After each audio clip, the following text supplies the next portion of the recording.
Hello, guys and girls. I'm Miguel Sanchez, and welcome to episode 29 of Movie History, Walt Disney Animation Studios, and the first episode of the new year. Yay! So thank you for coming, and it's also the first anniversary of this show.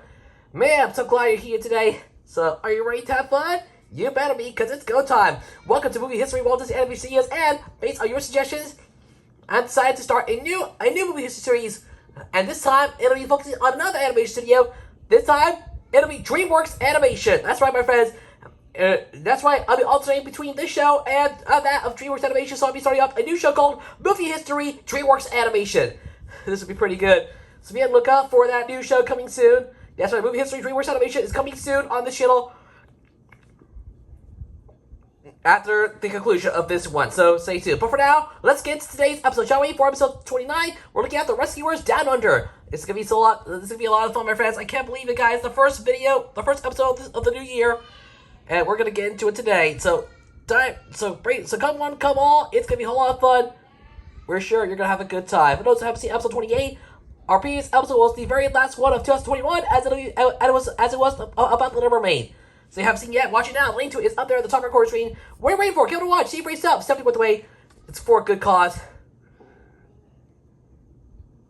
So what are you waiting for? Go watch it right now. But for now, though, everything must come to a start. By the way, is a sequel to The Rescuers, which I already did on episode 23. So if you haven't seen it yet, go watch it as well. But for now, everything must come to a start. Are you ready for it? Then let's get started. So about the movie. The Rescuers Down Under is a 1990 American animated adventure film produced by Walt Disney Feature Animation and released by Walt Disney Pictures. The 29th Disney animated feature film is the sequel to the 1977 film The Rescuers, which was based on the novels by Marguerite Sharp. Again, I talked about on episode 23, so go watch it. In The Rescuers Down Under, Bernard and Bianca travel to the Australian outback to save a boy named Cody from a villainous poacher in pursuit of an endangered bird of prey. Directed by Hendel Pujoy and Mike Gabriel, and from a screenplay by Jim Cox, Carrie Kirkpatrick, Byron Simpson, and Joe Raft. The film features the voices of Bob Newhart, Eve Gilmore in her final film role, John Candy, and George C. Scott. By the mid-1980s, The Rescuers have become one of Disney's most successful animated releases. Under the new management of Michael Eisner and Jeffrey Katzenberg, a feature-length sequel was approved, making it the first animated film sequel theatrically released by the studio. Following their duties on Oliver & Company, animators Butoy and Gabriel were recruited to direct the sequel. Again, if you haven't seen Oliver & Company, go check it out on episode 27 every time watching this video. And I know. Research trips to Australia provide inspiration for the background designs. The film would also mark the full use of the computer animation production system, or CAPS, becoming the first feature film to be completely created digitally. The software allowed for the artists to digitally ink and paint the animator's drawings, and then composite the digital cells over the scanned background art. The Rescuers Down Under was released in theaters on November 16, 1990, to positive reviews from film critics. However, it struggled at the box office as it opened on the same day as Home Alone, which also features John Candy. It went on to garner a total of only $47.4 million worldwide. Now that's something. I didn't know about that, but that's okay. We take a look at the stats here. Movie stats are as follows. Directed by Hendel Butoy and Mike Gabriel. Screenplay by Jim Cox, Carrie Kirkpatrick, Byron Simpson, and Joe Raft. Based on characters created by Marguerite Sharp. Produced by Thomas Schumacher. Starring Bob Newhart, Eve Gilmore, John Candy, Ed Ryan, George C. Scott, Tristan Rogers. Edited by Michael Kelly, and music by Bruce Broughton. Production companies are Walt Disney Pictures, Walt Disney Feature Animation, and Solo Screen Partners 4. Distributed by Warner Bros. Pictures Distribution. Release date November 16, 1990. Running time 77 minutes. Countries United States. Language English. And the box office $47.4 million. No budget for this film, so let's just jump straight to the plot. So big one, ladies and gentlemen. So here I go. In the Australian outback, a young boy named Cody rescues and prevents a rare golden eagle named Marahoot, who shows him her nest and eggs and gives him one of her features.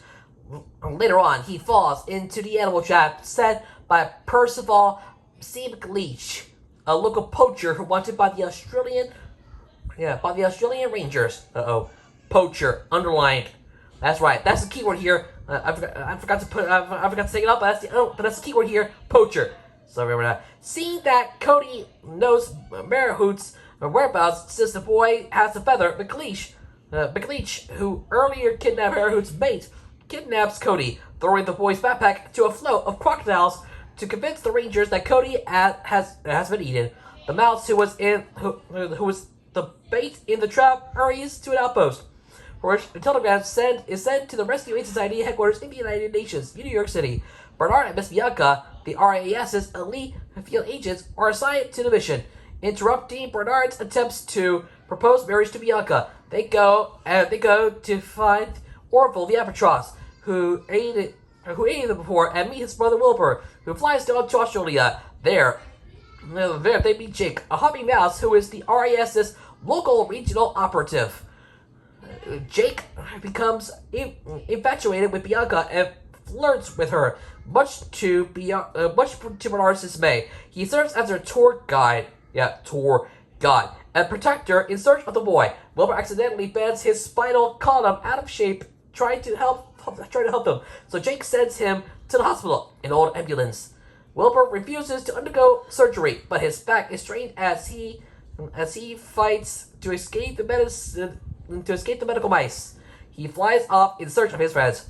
At McLeish's hideout, Cody is imprisoned with a number of captured animals after refusing to divulge Marahut's whereabouts. Cody attempts to free himself and the animals, but is thwarted by Joanna, McLeish's pet goanna. Realizing that protecting Marahut's eggs is Cody's weak spot, McLeish tricks Cody into thinking someone else killed Marahut and releases him, knowing that Cody will go to her death. Bernard, Bianca, and Jake arrive as McLeish departs in his half-track after Cody.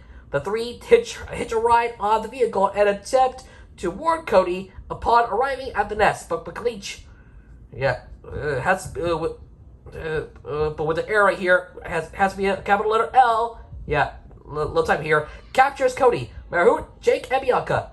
McLeish then says Joanna to eat Marahut's eggs, but Bernard manages to trick her using egg-shaped stones. Okay, that's good. Wilbur arrives at the nest, and Bernard leaves Wilbur to sit on the real eggs while Bernard, goes after McLeish. McLeish takes his captives to Crocodile Falls, a huge waterfall at the end of the river he threw Cody's backpack into.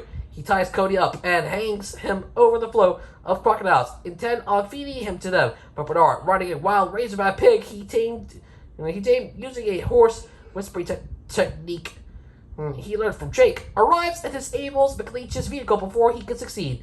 McLeish then attempts to shoot the rope holding Cody above the water, but Bernard tricks Joanna into crashing into McLeish, sending both of them into the water. The crocodiles turn their attention to McLeish and Joanna. While behind them, Cody falls into the water as the damaged rope breaks. As Joanna flees to the bank, McLeish fends off and taunts the crocodiles, forgetting about the waterfall until it is too late. He is washed over the edge, presumably to his death. Bernard dives into the water and holds Cody long enough for Jake and Bianca to free Marahut, allowing the eagle to save Cody, while Bernard just as they go over the waterfall. Bernard, desperate to prevent any further incidents, proposes to Bianca, who immediately accepts, while Jake salutes him with newfound respect. Safe at last, the group departs for Cody's home. Meanwhile, Wilbur is still sitting on Marahut's eggs. They hatch, and one of the eaglets bites him to his dismay. And that was it. That's the plot for the film. Let's go to the cast. I know. The Rescue Giant Under features three characters from the first film: Bernard, Bianca, and the Chair Mouse, all who feature the same actors reprising the roles from the original 1977 film. Bob Newhart as Bernard, a male gray mouse, the United States representative of the Rescue Aid Society, promoted from his role as janitor to full-fledged agent after proving a success with the previous rescue. Eva Gabor as Miss Bianca, a female white mouse, the Hungarian representative of the Rescue Aid Society. This was Eva Gabor's last film before her death in 1995. Rest in peace, Eva Gabor. We'll miss you. John Candy as Wilbur, a comical albatross, named after Wilbur Wright. He is the brother of Orville, the albatross who appeared in the first film, named after Orville Wright. Adam Ryan as Cody, a young boy able to converse with most animals, the same as Penny in the first film. George C. Scott as Percival C. McLeish, a sinister poach who wants to capture Marahut for money. Frank Welker as Marahut, a giant eagle. Welker also voiced Joanna, McLeish's pet goanna, who enjoys intimidating who joins intimidating her captives and has a fondness for eggs and additional special voice vocal effects. Tristan Rogers as Jake, a debonair, self-confident, and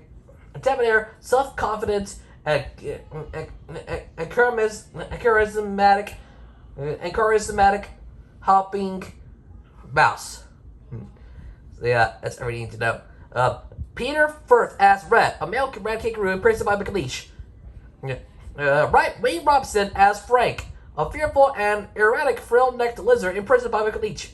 Carla Douglas Seal as Creeps, a pessimistic koala imprisoned by McLeish. Carla Meyer as Faloo, a female red kangaroo who summons Cody to save Mayor. Mayor is also voices Cody's mother.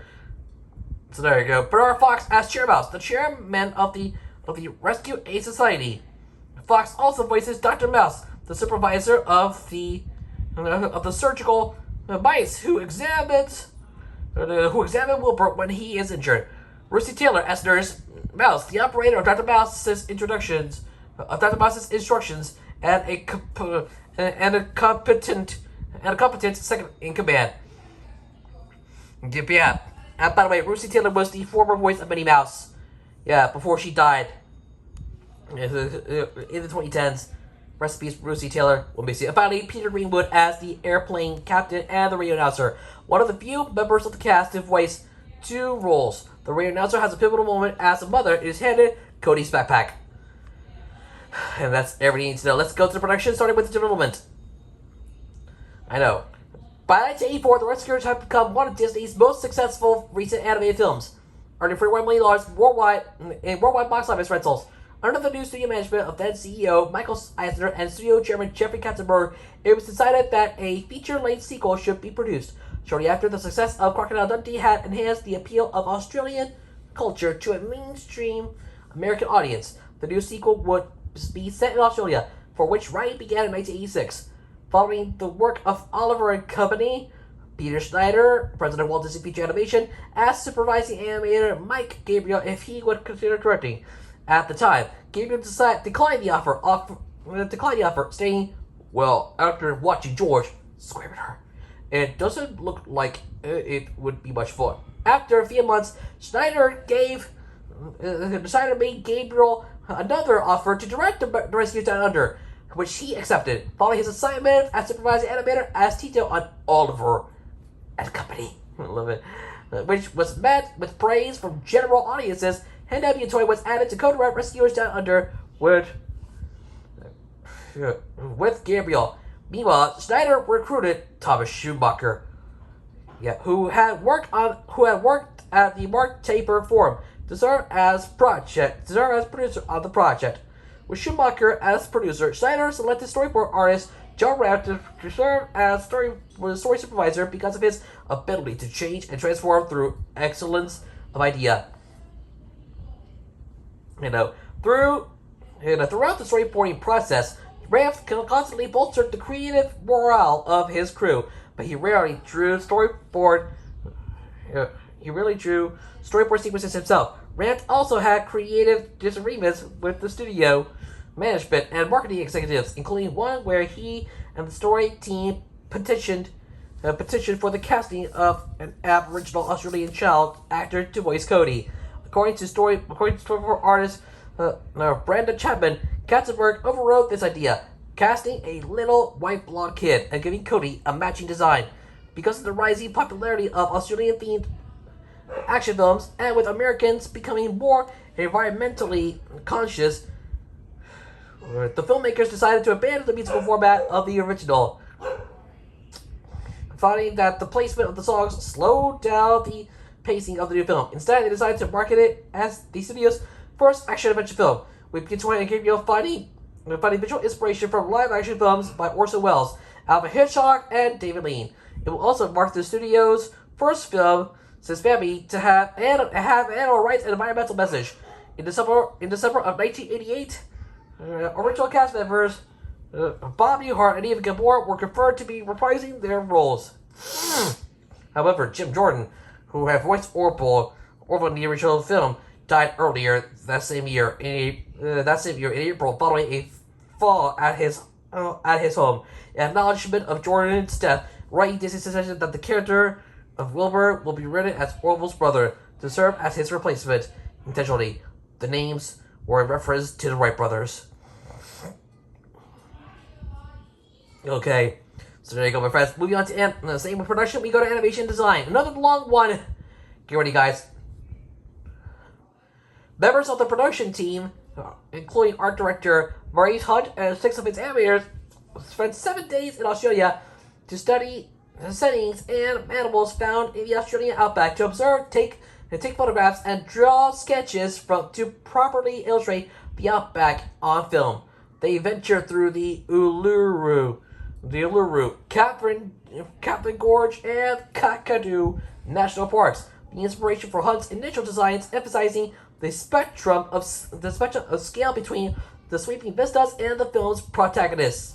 Serving as the supervising animator of the eagle character Marhood, Glenn Keane studied 6 eagles residing at the Peregrine Fund in Boise, Idaho, as well as a stuffed American eagle loaned from the Los Angeles Museum of Natural History and an eagle skeleton. To animate the eagle, Keane and his animation crew enlarged the bird, shrank his head, and elongated its neck and wings, and puffed out its chest.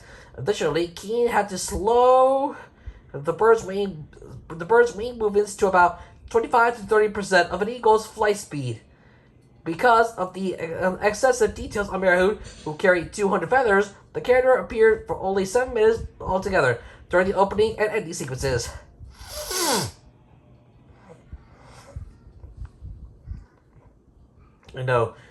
Furthermore, in order to have the film finished on time, Schumacher enlisted the support of Disney MGM Studios, which was originally, which now called Disney's Hollywood Studios, remember that, which was originally envisioned to produce independent cartoon shorts and featurettes. That is located at Walt Disney World. So yeah, we'll get to that later on. On its first assignment on a Disney animated feature film, 70 artists contributed 10 minutes of screen time, including supervising animator Mark Henn. Serving as one of 10 supervising animators, Henn animated several scenes of Bernard, Miss Bianca, and Percival C. McLeach. For the mice characters, Henn studied the mannerisms of Bob Newhart and Ava Gabor during voice recording sessions, and looked for George C. Scott's performance in Doctor Strange Love for inspiration while animating McLeach. To create believable realism for the Australian animals, additional animators traveled to the San Diego Zoo to observe kangaroos, kookaburras, and snakes, while an iguana was brought in by the staff at Walt Disney World's Discovery Island for the animators drawing Joanna, and that's where Disney Hollywood Studios is also located, so keep that in mind. The Rescuers Islander is notable for Disney as its first traditionally animated film using only the new computerized CAPS process. CAPS, or computer animation, short for computer animation production system, was a computer-based production system used for digital ink and paint and compositing, allowing for more efficient and sophisticated post-production of the Disney animated films, making the traditional practice of hand painting cells obsolete. The animators and drawings and the background paints were scanned into computer systems instead, where the animation drawings were inked and painted by digital artists.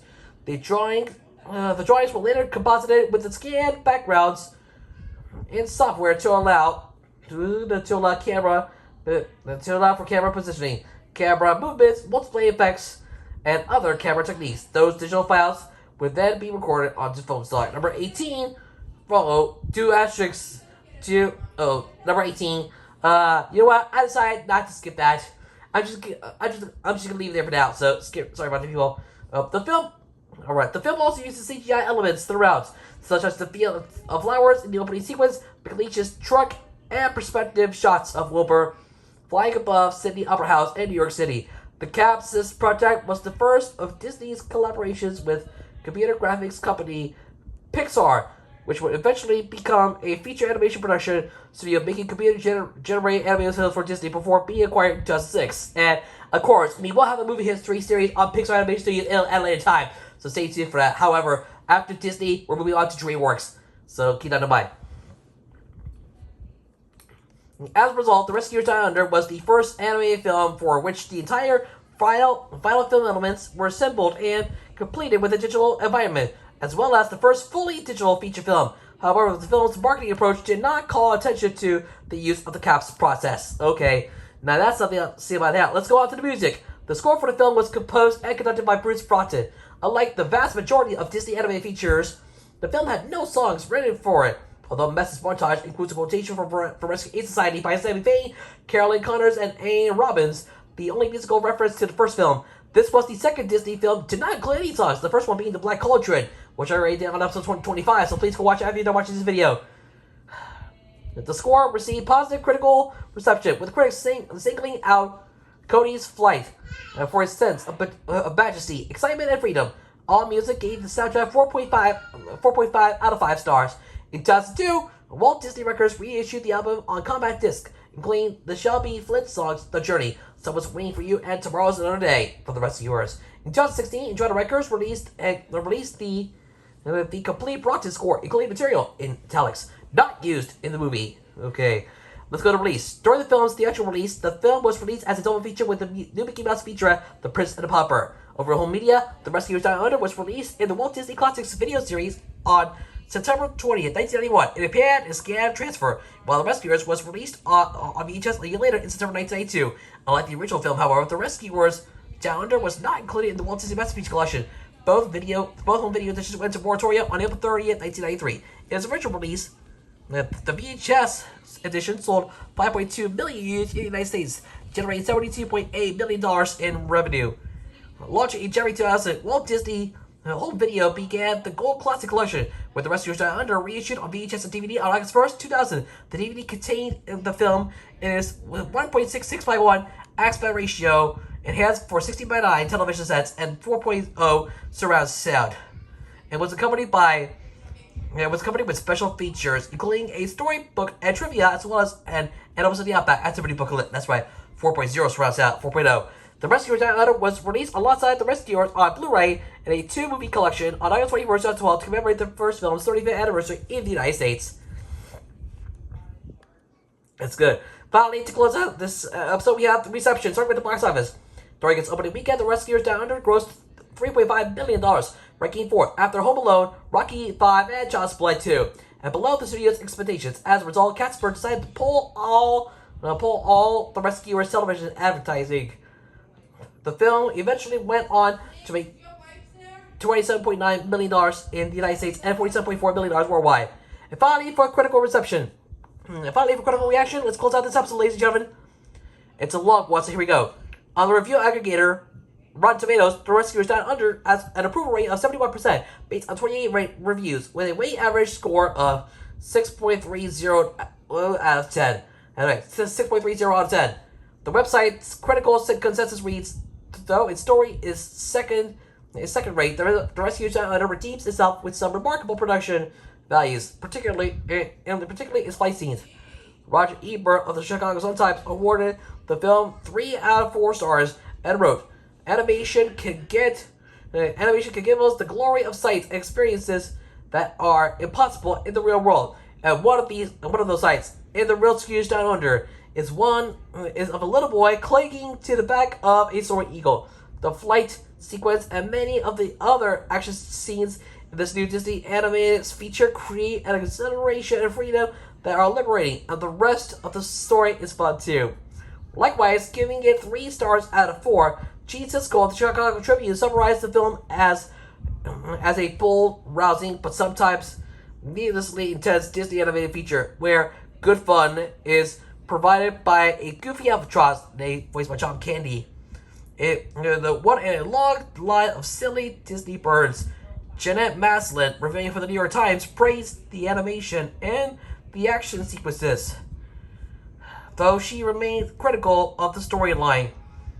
I know, this is good. Labeling it as a trifle dark and uninvolving for very small children. A trifle dark and uninvolving for very small children. Maslin acknowledged that its slightly more grown-up, adventurous approach may be the reason it does not include the expected musical interludes, but they would have been welcome. Also, finding error with such mediocre story that adults may duck. The staff of Variety, nevertheless, wrote that The Rescue Down Under boasts reasonably solid production values and fine character voices. Okay, that's good. Good. I know. Hallwell's film guy gave it 2 stars out of 4, saying this slick, lively, and enjoyable animated film feature is an improvement on the original. TV Guy gave the film 2 stars out of 4, saying 3 years in the making. It was obviously conceived during the height of this country's fascination with Australia, brought on by Paul Hogan's fabulously successful Crocodile Dundee for 1986. By 1990, the mania had long since subsided, and this film's Australian setting did nothing to enhance its box office appeal. Further, the film doesn't make a particularly imaginative use of the location. Take away the accents and setting did take away the accents and the obligatory kangaroos and koalas, and the story could have taken place anywhere. Another problem is that the rescuers themselves don't even enter the action until a third of the film has passed, and when they do appear, they don't have much to do with the main plot until near the film's end. The characters seem grafted onto a story that probably would have been more successful without them. Finally, the film suffers from some action and plotting that is questionable in a children's film. The villain is far too malignant. The young vigilante hero seems to be a kiddie Rambo, and some of the action is quite violent, if not tasteless. Josh Spiegel echoes that point and expands on it, explaining The Rescuers Down Under undertake with barely $3.5 million in its opening weekend take. Oh boy. Katzenberg removed all television advertisements for the film. By itself, that's not the worst possible fate, but it proves that he had zero confidence in its ability to perform at a seemingly ideal time of year. Here's the thing: the more demoralizing fact is that Katzenberg yanked at the marketing. It's that Disney set the Rescue Down Under up to fail, opening it of the same weekend as a little film called Home Alone, otherwise known as the highest grossing film of 1990. He may not have been able to predict its long-lasting impact on popular culture, but Katzenberg likely had enough tracking information to tip him off that Home Alone would be a monster laying waste to everything in its path. The Rescuers Down Under was forced to take the hit, and then afterwards. Conversely, Ella McKay of Common Sense Media gave the film 4 out of 5 stars, writing a rare sequel that improves on the original. So yeah, that's all I gotta say. That's the end of The Rescuers Down Under. Final thoughts and rating for this film. Now, how can I say this film? Absolutely amazing. This is definitely, hands down, one of the best movies that I've seen in my entire life. Definitely one of the best. Not my all-time favorite, but it sure is one of the best movies of all time. I gotta say this. The Rescuers Down Under did the best for last, and they finally got the job done. I'm so happy to see that The Rescuers Down Under finally got the job done. Congratulations to them. So that's what's that. I'm going to get The Rescuers Down Under a score of 9 out of 10. Amazing! Yeah! Told you it was amazing. A 9 out of 10 for the film. Well done to you. You are amazingly good. I'm so happy to have The Rescuers Down Under by my side. So, well done, Disney. You totally deserved it. However, it's just my personal conservative opinion. Feel free to agree or disagree in the comment section below. And with that, it's over. Thank you for watching this episode of Movie History Walt Disney Animation Studios. We are out of time. Hope you have a lovely day. And guess what? We have just begun. The 1990s officially begun. And so does 2022. Yay! I'm so glad you chose to come stay with me. So thank you all for coming. And we hope to see you right back here again real soon for another exciting episode. And stay tuned for new episodes of Moshi Monster by Feet and Rob G047's Logan's Retold. The next episode of Moshi Monster by Feet is about the Super Monsters, and Rob G047's Logan's Retold will be taking a look at Burger King. So please stay tuned. For now, though, everything must come to an end. Thank you all for watching today. I'm Miguel Sanchez, You for yourself. See you next time on Movie History, Walt Disney Animation Studios. Be sure to come back again next time for episode 30 as we take a look at Beauty and the Beast. This is gonna get pretty good. It's the most beautiful love story ever told. That's right. It's the most beautiful love story ever told, and it's happening next time. So stay tuned for that. Until then, you want to catch up on past videos, we have a playlist for you. Link to it's up there at the top right corner screen. So go click on the info card right above and catch up anytime you want. Starting with Noah and some dwarves all the way up to the rescuers down under. So don't miss that. Otherwise, guys, you are a great audience. Thank you for watching today. Please remember to leave a like, share this video with your friends. Leave a comment down below. And don't forget to subscribe to my channel. Also, turn on notifications to not miss a video. Subscribe to notifications on to not miss a new video from me. As we're on the road to 1,500 subscribers. Thank you for watching. Have a happy new year. And I'll talk to you guys again real soon. I'll see you when we work on content later on today. I'm going to say off. Like, favorite, subscribe. Thanks for watching. I'll see you in another video. Laters!